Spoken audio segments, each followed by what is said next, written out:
에센스 시리즈 오늘 세 번째 시간인데요. 믿음에 대해서 오늘 배우겠습니다. 교회 와서 가장 많이 듣는 교회 용어라고 하면은 아멘, 그리고 믿습니다 뭐 이런 걸 텐데, 아멘의 의미도 내가 그렇게 될 줄 확실히 믿습니다 이런 뜻이거든요. 그러니까 아멘, 믿습니다 이런 단어를 제일 많이 교회 와서 듣는데, 아멘도 믿습니다입니다. 그러니까 제일 많이 쓰이는 표현에는 믿습니다입니다. 믿음이라는 단어예요. 이번 시간에는 기독교 신앙에서 말하는 믿음이 무엇인지에 대해서 한번 정리하려고 하거든요. 세상에서 말하는, 세상에서도 믿음이라는 표현을 얼마나 많이 씁니까? 나도 믿어, 뭐 확실해, 될 거야, 무조건 될 거야, 얼마나 그렇습니까? 근데 세상에서 말하는 믿음과 기독교 신앙에서 말하는, 성경에서 말하는 믿음이랑은 완전히 다르죠. I can do it, 나는 할 수 있다, 노력해서 안 되는 게 없어, 긍정의 사고방식, 긍정의 힘, 긍정 마인드, 뭐 이런 책들도 엄청나게 팔리는데, 자주성가하고 또 개천에서 용났다는 소리를 어려서부터 들은 분들이 이런 거 좋아하죠. 그런데 이렇게 자기를 신뢰하는 것과 기독교 신앙에서 말하는 믿음이랑은 전혀 다릅니다. 또 어떤 분들은 그냥 성격 자체가 낙천주의자야, 낙관론자입니다. 그래서 이 또한 지나갈 거다, 뭐 설마 뭐 망하기야 하겠어, 어떻게든 되겠지, 시간 지나면 다 괜찮아져, 이런 어떤 낙관론을 얘기하는, 핑크빛 미래를 얘기하는 것도 성경이 말하는 믿음은 아니에요. 성경이 말하는 믿음이 무엇인지를 오늘 명확히 확인해야 됩니다. 요한복음 11장 25, 26절 함께 읽습니다. 시작.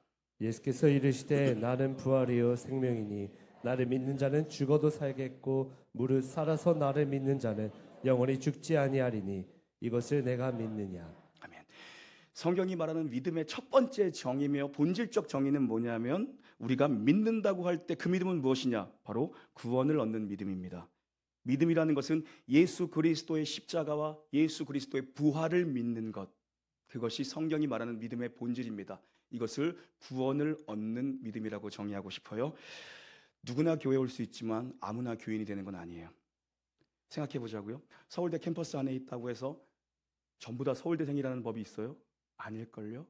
거기에 오늘도 중간중간 빈자리가 있는데 벚꽃이 빨리 다 떨어졌으면 좋겠어. 서울대 캠퍼스에 분명히 벚꽃 구경하러 간 사람이 있을 거고요. 동네 아주머니들. 예? 그리고 예배 끝나고 가실 생각이요, 이 비가 오는데. 그리고 거기 뭐 중고등학생들, 야 서울대 캠퍼스라도 밟아보자, 뭐 견학온 애들도 있을 거예요. 저도 이 동네 살았잖아요. 그래서 저는 수원 경희대 캠퍼스 되게 많이 갔거든요. 축제한다 그러면 거기 연예인 들어서 보러 갔어. 근데 경희대생 아니잖아, 난 고등학생이었는데. 뭐 그랬죠. 강의실 뭐 에어컨 수리하러 오는 기사님도 계실 수 있어요. 아니라고요. 교회 안에 있다고 해서 전부 다 구원을 받은 건 아닙니다.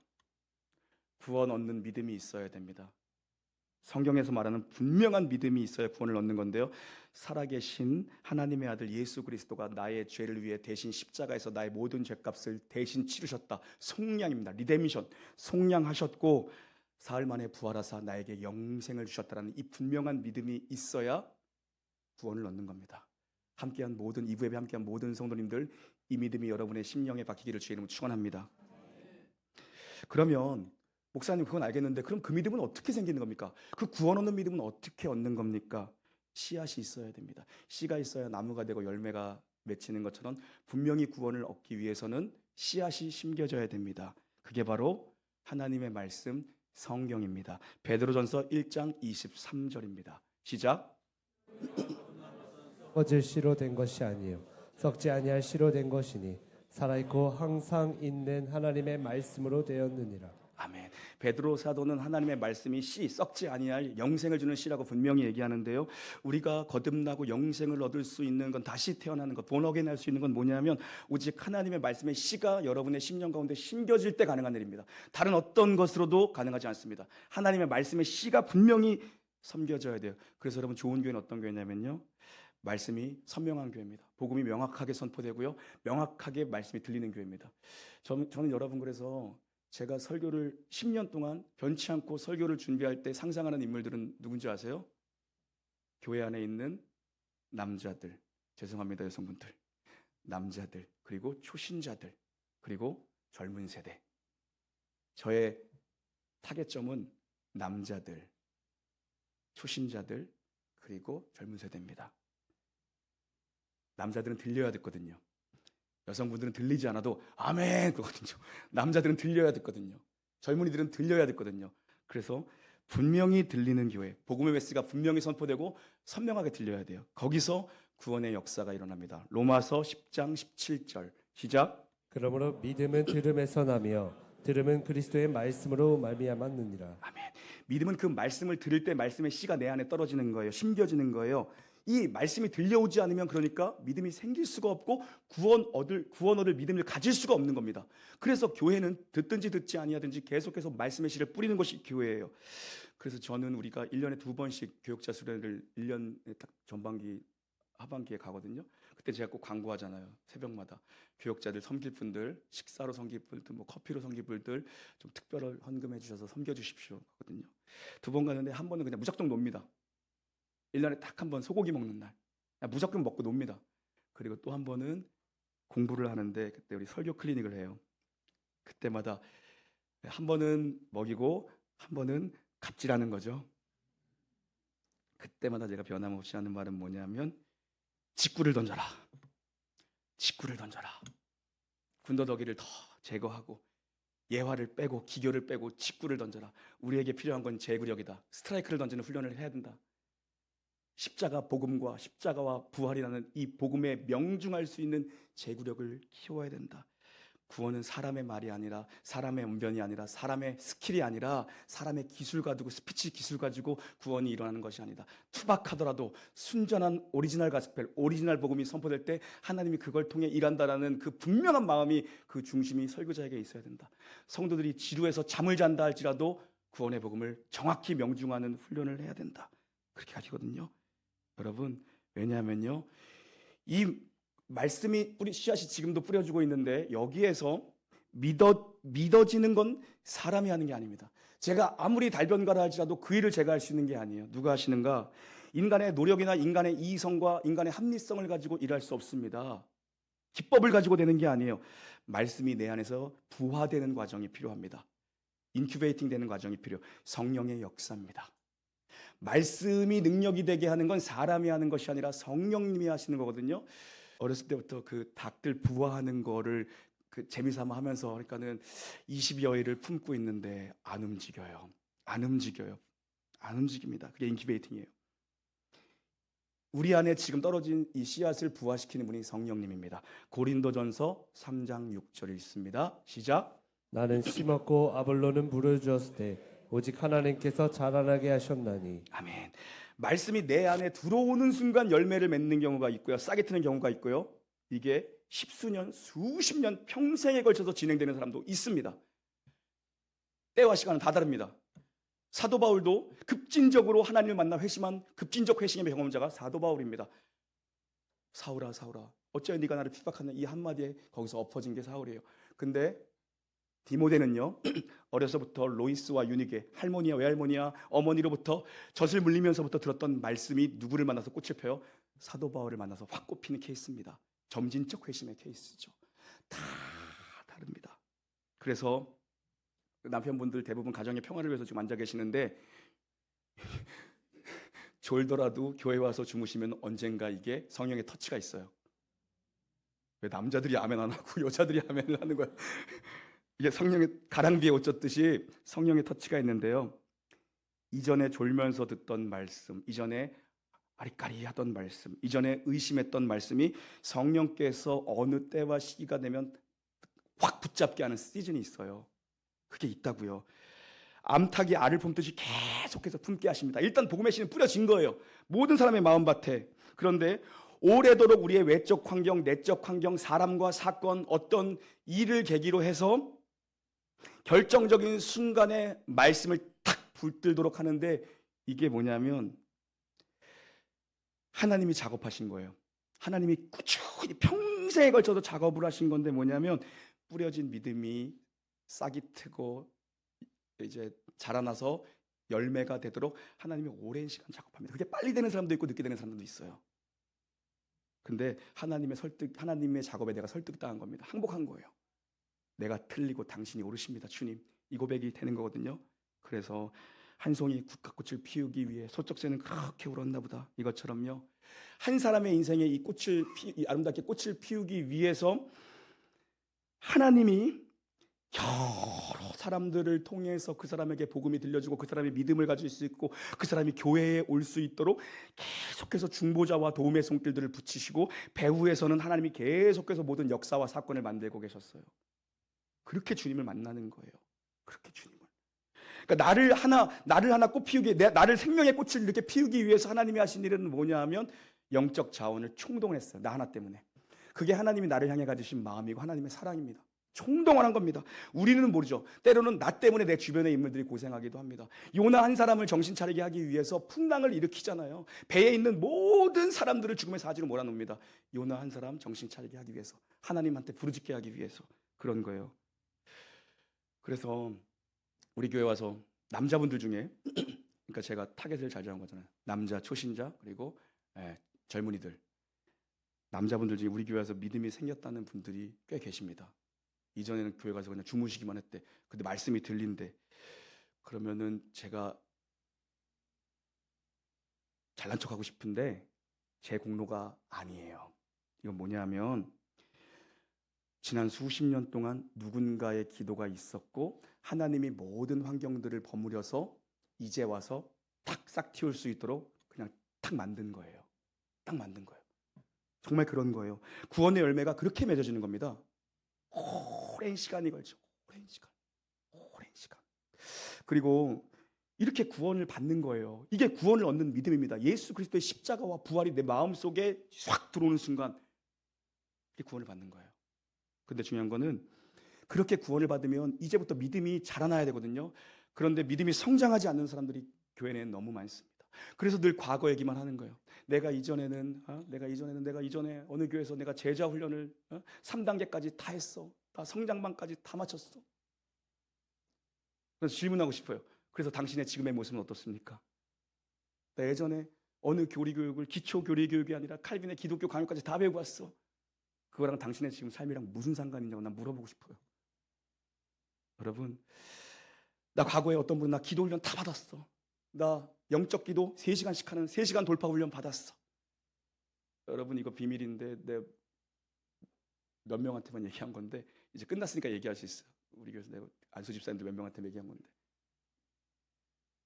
저희 동네에는 그 공동묘지가 있어요. 저 동탄 살아요. 저희 동네는 공동묘지가 있어요. 그래서 집사님이랑 밥 먹다가 내가 공동묘지 가야 될 시간이라 내가 죄송한데 내가 사정이라서 먼저 일어나겠습니다. 온 적이 있는데 얼마 전에 끝났어. 2주 동안 했는데 공동묘지 1시간 기도 돌파를 제가 하고 싶었거든요. 드디어 미쳤구나 이런 눈으로 보지 말고 공동묘지 1시간 기도 돌파. 아니 어떤 목사님 제가 지난번에 인도 갔을 때 그 조 목사님이 그러더라고요. 자기는 자기 멘토 목사님한테 훈련받은 건 공동묘지 3시간 기도래. 나 3시간까지는 못할 것 같은 거야. 그래서 거기서 영적 담력을 얻는데 그 얘기 듣고 내가 되게 해보고 싶은 거야. 또 호기심 많잖아요. 그래서 갔는데 그 분위기 무서워요. 저수지 앞에 공동묘지 있고 그러면. 그래서 거기서 뭐 기도라기보다는 1시간 버티기. 1시간 버티기. 그래요. 우리의 생활이 마찬가지입니다. 여러분, 나 예전에 기도 3시간 했어. 지금 당신의 모습은 어떠냐는 거예요. 지금 당신의 모습은. 중요한 건 믿음의 업그레이드라는 건 평생 쌓아가는 겁니다. 평생. 여기에 날마다 뭐 2주에 한 번씩 3주에 한 번씩 계속 오잖아요. 업데이트하라고. 그거 안 하면 작동 안 되고 뭐 사진첩이 곽되었습니다. 뭐 더 1,200원 주고 결제하세요. 계속 업데이트 사인이 오잖아요. 그거 안 하면 기능이 작동이 안 되다 어느 순간이 갑자기 팍 에러가 나는 경우가 있죠. 애가 태어났는데 자라지 않으면 안 됩니다.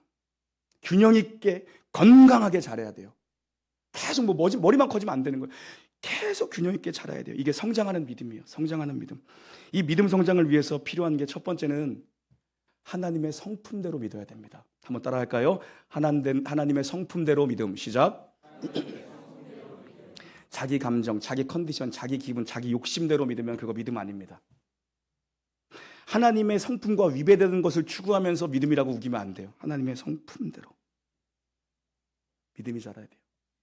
교회 싸움 나면 끝이 없어요. 서로가 자기가 옳다라고 생각합니다. 누가 맞는 거예요? A가 맞아요? B가 맞아요? 제가 볼 땐 둘 다 빵점입니다. 하나님의 성품은 사랑이거든요. 그러면서 서로가 옳다고 이야기해. 하나님의 성품에 위배되는 거예요. 둘 다 낙제점입니다. 신자라고 볼 수 없어요. 하나님의 성품에 위배되는 겁니다. 목수 아저씨가 대패제를 해도 결대로 해야 되는 거예요. 결대로.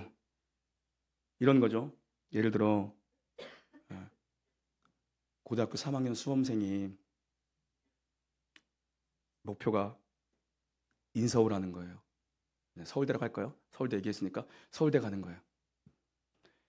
나는 서울대를 갈 겁니다. 공부는 한자도 안 하면서 금요일처럼 나와서 밤새 기도해. 공부는 한자도 안 하면서 붙어요, 떨어져요. 붙어요, 누구세요? 믿음이 이렇게 좋아. 붙어요, 누구세요? 자식이 그러시나 봐요. 공부는 한자도 안 하고 밑에 줄 믿습니다. 그러나 봐. 장렬하게 떨어질 겁니다. 공부 한자 안 한 놈이 서울대를 어떻게 갑니까? 뭐에 위배돼요? 하나님은 성실하신 분이에요. 하나님은 신실하신 분이에요. 많은 여자분들이 고민합니다. 우리 남편 왜 믿음이 안 자랄까요, 목사님? 제가 왜 안 자라는지 정확히 알려드릴까요? 성실하지 않기 때문입니다. 이렇게 목회를 10년 동안 하면서 봤어요. 남자들이 누가 믿음이 잘하는가? 성실한 사람들이 믿음이 잘합니다. 믿음은 점이 아니라 믿음은 선입니다. 점들이 연결되어 선이 되는 것처럼 믿음은 선입니다. 어느 한순간의 방점, 나 이때 주님 인격적으로 체험했어. 거기서 끝나는 게 아니라 믿음은 쫙 평생 영화, 글로리피케이션, 영화의 천국에 이를 때까지 믿음은 내가 주님을 만난 저스티피케이션, 내가 칭의의 은혜를 입는 그 순간부터 영원토록 되는 거죠. 영원토록. 어느 한순간 발작적 믿음을 가지고는 죽었다 깨어나도 믿음이 자라지 않습니다. 그래서 안 믿어요. 교회 와서도 처음에 등록하고 신났다고 아주 다 할 것처럼 해. 길어야 2달. 안소가 이제는 또 발작적 믿음이 시작되었군. 그냥 그러고 패스 볼 필요도 없어. 패스 겁니다. 성실해야 돼요. 하나님은 성실하신 분이에요. 그 하나님께서 성실하심으로 공전을 잡고 계시고 자전을 잡고 계시고 하나님이 밀물과 썰물을 지금 제어하고 계시는 거예요. 그 성실하신 하나님께서 잠시라도 그 손길을 놓는 순간 모든 건 끝나는 겁니다. 하나님은 오늘의 은혜를 주시고 흡족한 내일의 은혜를 주시는 분이고 아침마다 새롭게 만드시는 분이 누구세요? 하나님이세요. 그분은 신실하신 분, 성실하신 분이에요. 그래서 공부 열심히 해서 서울대 가는 거예요.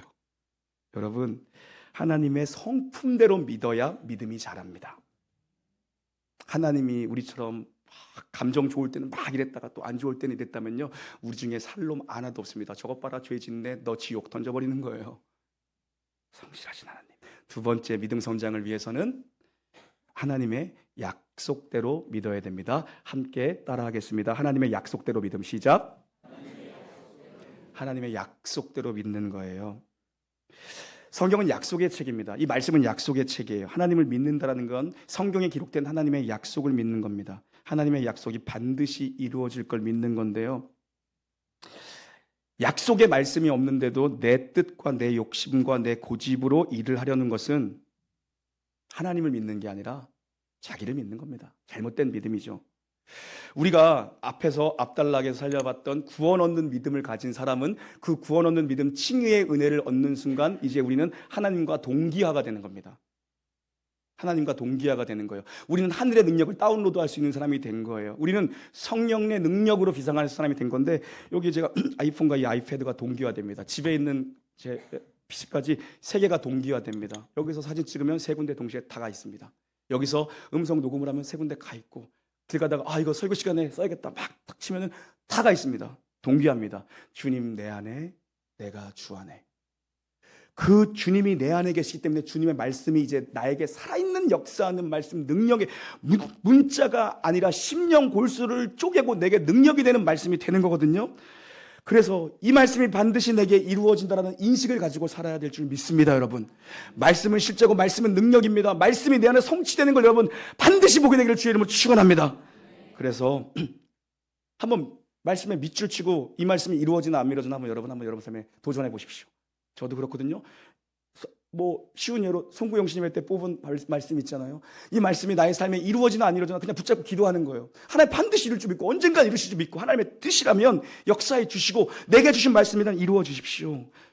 여러분, 그래서 우리는 미래를 설계하고 미래를 준비할 때 물론 시대 흐름과 정보 분석도 필요하지만 전문가의 조언과 자문도 필요하지만 인간이 준비할 수 있는 최대한의 노력을 다하는 겁니다. 하나님 성실하시기 때문에. 그런데 처음과 마지막은 말씀을 붙잡고 시작하고 말씀 붙잡고 걸음을 떼는 거예요. 내가 할 수 있는 모든 준비는 다 하는 겁니다.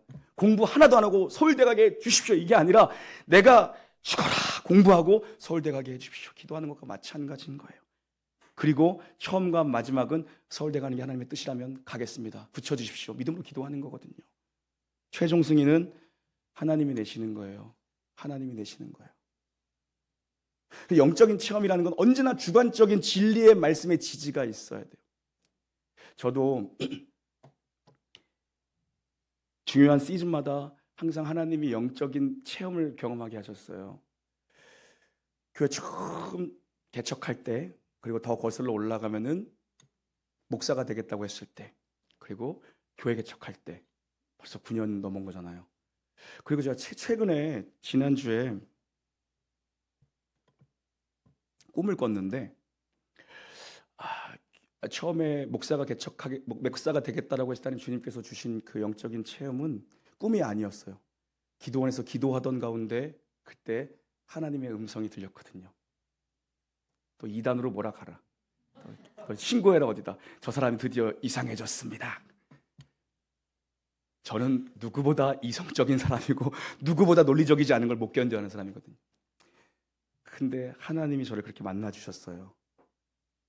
그래서 저도 급하잖아요. 바로 했습니다. 그 다음 날 바로 새벽에 주님 말씀하시면 내가 나으리라. 제가 특송하겠습니다. 예배식 나가서 특송 한번 하고 저 목사 되겠습니다. 그랬어요. 그날 바로. 그 다음 날 새벽에 12시 넘어서 주님 만나고.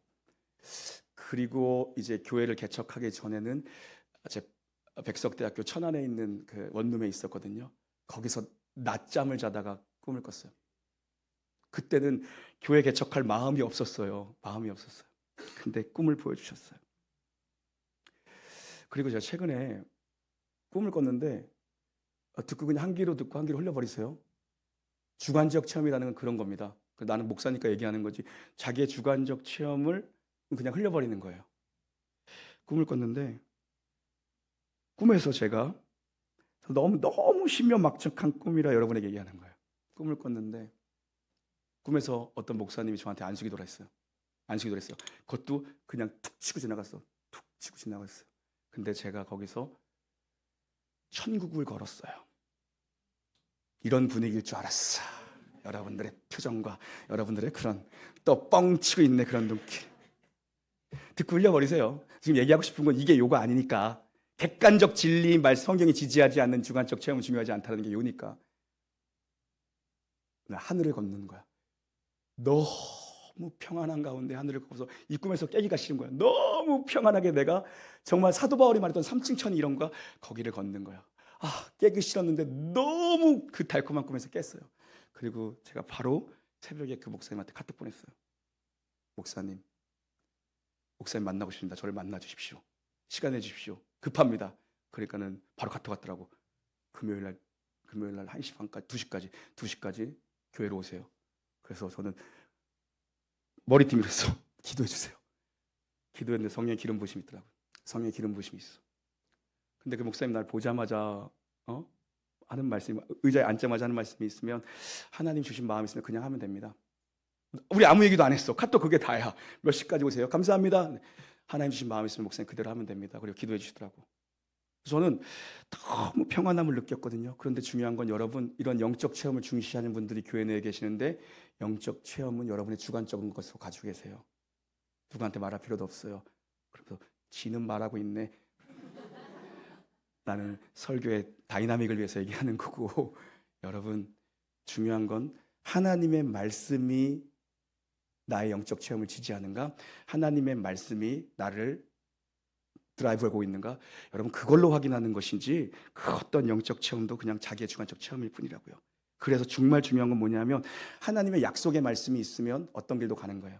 험한 길도 가는 겁니다. 험지라도 가는 겁니다. 불가능해 보여도 가는 거예요. 그런데 말씀으로 확증해 주지 않은 건요, 내가 뭘 처음 했다 그래도 그냥 스톱해야 돼. 스톱. 내가 욕심으로 자꾸 우기면요 자기 인생이 그게 올무가 됩니다. 그게 올무가 돼요. 인생에 사고 터져요. 자기를 믿으면 자기가 책임지는 거고요. 약속을 붙들면 하나님이 책임져 주시거든요. 하나님은 약속의 근거에서 기도하면 하나님이 빼박입니다. 하나님이 들어줄 수밖에 없어요. 하나님이 약속하셨잖아요. 하나님이 이렇게 말씀하셨잖아요. 그래서 언제나 약속 붙들어야 돼요. 내가 붙들고 싶은 거 붙드는 게 아니라 약속 붙들어야 됩니다. 그렇게 말씀 붙드는 인생 주님이 책임져 주실 줄 믿습니다. 그런데 문제는요, 많은 분들이 믿음이 성장하는 것 같다가 도로 쇠퇴하는 분들이 있습니다. 후퇴하는 분들이 있어요. 분명히 믿음이라는 건 갈등 상황을 경험합니다. 신앙생활은 언제나 갈등 상황에 놓여지는 거예요. 여기서 무엇을 택할 것인가가 다음 스테이지로 넘어가는가, 넘어가지 못하는 겁니다. 하나님이 이 갈등 상황을 하나님의 허락 없이 되는 게 아무것도 없어요. 전능하시고 전지하신 하나님께서 모든 걸 통제하신다고요. 근데 이건 하나님이 주시는 테스트예요. 템테이션이 아닙니다. 사단의 유혹이 아닙니다. 하나님이 주시는 숙제입니다. 여기를 이 단계를 넘어가야 다음 스텝을 밟을 수 있고 다음 스테이지가 있는데 하나님께서 일부러 우리의 믿음을 갈등 상황 속에서 우리가 어떻게 반응하는지 하나님이 보기 원하시는 때가 있습니다. 여기를 넘어가야 흔들리지 않는 믿음의 사람이 되거든요. 근데 많은 분들이 여기서 그 단계를 넘어가지 못해요. 어떤 결단을 내려야 되는 전환점이 있어요. 전환점이요. 여기서 어떤 반응을 보일 것인가? 내가 어떤 중심과 어떤 태도와 어떤 선택을 결정할 것인가? 어떻게 내가 반응하나에 따라서 위대한 믿음의 사람이 될 수도 있는 거고요. 아니면 살던 대로 현상 유지하는 인생이 될 수 있습니다. 언제나 그렇습니다. 언제나 신앙은 갈등에서 내가 어떤 반응을 보이는가, 어떤 선택을 하는가입니다. 창세기 22장 2절 읽겠습니다. 시작. 여호와께서 이르시되 내 아들 내 사랑하는 독자 이삭을 데리고 모리아 땅으로 가서 내가 내게 일러준 한 산 거기서 그를 번제로 드리라. 아멘. 도무지 아브라함이 이해할 수 없는 겁니다. 도무지 아브라함이 이해할 수 없는 하나님의 말씀이 떨어진 거예요. 아니 100세까지 기다려서 자식을 주시더니 그 자식을 번제물로 드리라는 게 하나님 이게 하나님이 이 아들을 통해서 역사하시겠다라고 바다의 모래알처럼 하늘의 별처럼 내 족속을 번성시키겠다고 하신 약속이 있는데 하나님 얘를 잡으라고요? 가능합니까 여러분? 이게 가능합니까? 있을 수 없는 일입니다. 그런데 아브라함이 여기서 어떻게 반응합니까? 히브리서 11장 19절 함께 읽습니다. 시작. 그가 하나님이 능히 이삭을 죽은 자 가운데서 다시 살리실 줄로 생각한지라. 비유컨대 그를 죽은 자 가운데서 도로 받은 것이니라. 아멘. 결코 이해할 수 없는 상황에서 믿음의 조상 아브라함이 반응했던 무엇입니까? 하나님의 전능하심과 하나님의 전지하심과 하나님의 창조적 능력을 붙들었습니다. 뭡니까? 하나님께서는 능히 내 아들 이삭이 죽더라도 죽은 자 가운데서라도 이 죽은 아들을 다시 살리실 수 있는 전능하신 능력을 가지신 하나님이라는 것을 그가 붙듭니다. 하나님을 붙들어요. 전적으로 하나님을 신뢰합니다. 나의 모든 인간된 개성을 내려놓고 하나님 대신 붙듭니다. 그때 아브라함이 이른 아침에 일어나서 아들 이삭을 데리고 모리아산에 올라가서 그를 결박합니다. 그때 칼을 들자 하늘에서 음성이 떨어지죠. 아브라함아 아브라함아, 하나님이 언제나 두 번 부를 때에는 다급하신 거예요. 성경에서 언제나 하나님이 가장 중요한 메시지를 주실 때는 두 번 불러요. 아브라함아 아브라함아, 모세야 모세야, 사무엘아 사무엘아, 그 칼을 걷어라. 이제야 네 믿음의 중심을 내가 보았다. 하나님 그러세요. 여러분 근데 생각해봐요. 전능하시고 전지하신 하나님께서 아브라함이 믿음을 몰랐을까요? 알았어요. 왜 근데 하나님이 그런 갈등 상황을 만드셨을까요? 아브라함 스스로가 자기의 믿음을 보기 원하셨어요. 네가 몇 점짜리인지 한번 봐라. 네 성적 봐라. 그때 아브라함이 거기서 패스하는 거예요. 100점짜리가 된 거예요. 아브라함아, 내가 네 믿음의 중심을 이제야 보았노라. 됐다. 그건 하나님이 알았다는 게 아니라 아브라함아 봤니? 네가 믿음이 이렇게 성장했어. 아브라함은요 우상을 만들어 팔던 집안의 아들이었습니다. 그런 그가 하나님을 모르던 그였어요. 그런데 그가 아들을 드릴 수 있는 자리, 하나님께서 이 사랑하는 아들, 하나님이 주신 아들을 죽은 자 가운데서 능히 살릴 수 있을 거라는 그 믿음의 사람까지 아브라함이 성장한 믿음의 성장을 직접 보게 하신 거예요. 그래서 갈등이 올 때는 언제나 여러분 순종을 택하기를 주의 이름으로 축원합니다. 순종을 택해야 돼요. 어떤 분들은 어떤 메시지를 가지고 저한테 찾아옵니다. 저는 이렇게 대답을 해도 그분은 결국 제가 준 방법을 택하지 않더라고요. 아마 후회할걸요? 후회할걸요? 다수가. 여러분, 하나님이 주시는 마음은 언제나 말씀의 지지를 받아야 되는데 그 말씀은 전적으로 하나님을 신뢰하며 순종하는 거예요. 순종이 필요해요. 순종해야 언제나 갈등 상황에서 다음 믿음의 단계로 넘어가기 위해서는 순종이 필요합니다. 특별히 어떤 순종이냐면 행동하는 순종이 필요해요. 마음 없는 사람은 우리 중에 아무도 없어. 그러나 행동하는 사람은 적습니다. 아우 예배 가야지 벚꽃은 무슨 벚꽃이요 빨리 떨어져라. 마음은 있지만 실제로 우리의 발걸음은 벚꽃길에 가 있어요. 여기 오는 게 중요한 거예요. 새벽에 빨리 일어나는 새가 피곤하지. 좀만 더 잤자. 좀만 더 눕자. 그래야 컨디션이 좋지. 여기 오는 사람은 적어요. 발걸음을 떼는 겁니다. 순종은. 두 번째는요. 갈등 상황 속에서 인내해야 됩니다. 야고보서 1장 3절 4절 함께 읽습니다. 시작. 이는 너희 믿음의 시련이 인내를 만들어내는 줄 너희가 알미라. 인내를 온전히 이루라. 이는 너희로 온전하고 구비하여 조금도 부족함이 없게 하려 함이라. 믿음의 다른 말은 순종이고 믿음의 다른 말은 인내입니다. 이거 치환해서 써도 전혀 문제되지 않아요. 믿음의 다른 말은 순종이고 믿음의 다른 말은 인내입니다. 믿음은 기다릴 줄 아는 게 믿음입니다. 언제까지요? 하나님이 타이밍을 주실 때까지, 하나님의 타이밍까지, 하나님이 내게 분명한 말씀을 주실 때까지 기다리는 게 믿음입니다. 그거 없이 출발하면 사고 터집니다. 하나님 내게 분명한 말씀을 주실 때까지 기다려야 돼요. 응답의 타이밍은 하나님이 결정하십니다. 인내하셔야 돼요. 부모는 자식에게 설익은 밥을 먹이지 않습니다. 가장 맛있는 거, 가장 좋은 쌀밥, 그게 부모의 마음이거든요. 부모는 그런 거예요. 때론 하나님이 우리의 삶 가운데, 자녀의 삶 가운데 갈등 상황을 허락하신 하나님의 마음은 어떻겠어요? 애들만 아파도 요즘 40도까지 올라가고 막 그러잖아요. 애들 아프면 그거 옆에서 열 떨어지는 거를 수건 빨아서 해주는 것 이외에 엄마 아빠가 해줄 수 있는 건 아무것도 없습니다. 기도하면서 하나님 이기게 해주십시오. 하나님 이번 일 이기는 더 강한 면역력이 생기게 해주시고 이제 작은 바이러스를 이기게 해주십시오. 밤새도록 지켜보면서 그거 기도하면서 그 땀 닦아주는 것밖에 없는 것처럼 하나님도 마음이 아프지만 네가 거기서 순종을 배우고 네가 거기서 인내해서 정금과 같은 믿음으로 다시 태어나길 원한다. 너의 믿음이 진짜 순전한 믿음, 깨끗한 믿음, 순도 높은 믿음이 되길 바란다. 하나님은 우리에게 순종과 인내를 원하세요. 거기서 믿음이 자라요. 하나님의 타이밍이 언제나 옳은 줄 믿습니다, 여러분. 하나님께서 연단의 과정을 통해 믿음을 키워나가십니다. 여기를 통과해야 다음 단계로 레벨업할 수 있어요. 우리의 믿음은요, 한계 상황 속에서 진짜가 됩니다. 운동하시는 분들 하나를 더해야 근육이 터지고 정말 새로운 근육이 만들어지는 것처럼 한계 상황을 뚫어야 진짜 믿음이 되는 거예요. 근데 우리는 너무 발작적 신앙을 가지고 있고 우리는 뭐만 좀만 어려우면 그냥 도망가려고 합니다. 우리는 이 환경을 바꿔보면 뭐가 변화되겠지? 아니요. 내가 바뀌지 않는 이상, 성령께서 나를 바뀌지 않는 이상 환경이 백날 좋아도 사람 바뀌지 않습니다. 하나님이 계속해서 우리에게 숙제를 주세요. 그 숙제를 풀어나가면서 믿음의 분량이 업그레이드되고 사이즈가 커지는 겁니다. 사이즈 커지는 거예요. 지금 여러분이 경험하고 있는 그 연단의 과정과 시련의 과정을 여러분 통과할 때 믿음이 업그레이드되고 터져요. 애따 모르겠다 집어치워버리자. 모르겠다 아니요. 그래서 우리는 날마다 그때마다 새롭게 숙제를 주시며 새로운 믿음의 지경과 분량을 넓혀주시는 그 주님을 필요로 해야 됩니다. 날마다 새롭게 하나님을 의지해야 됩니다. 날마다 친밀한 관계를 유지하며 하나님과 교제하는 거예요.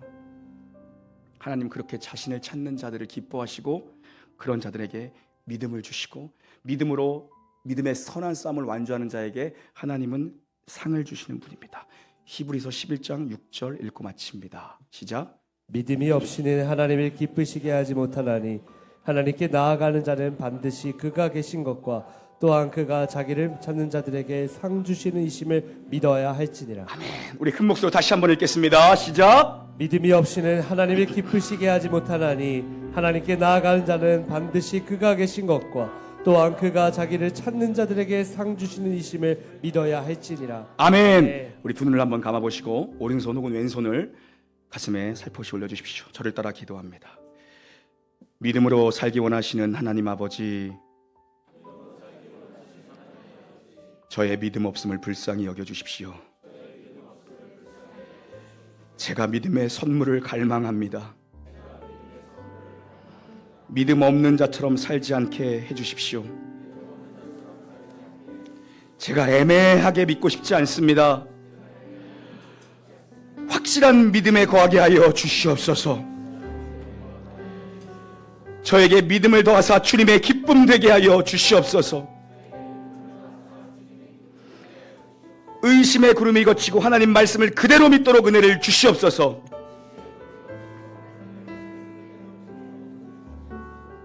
예수님의 이름으로 기도드립니다. 아멘.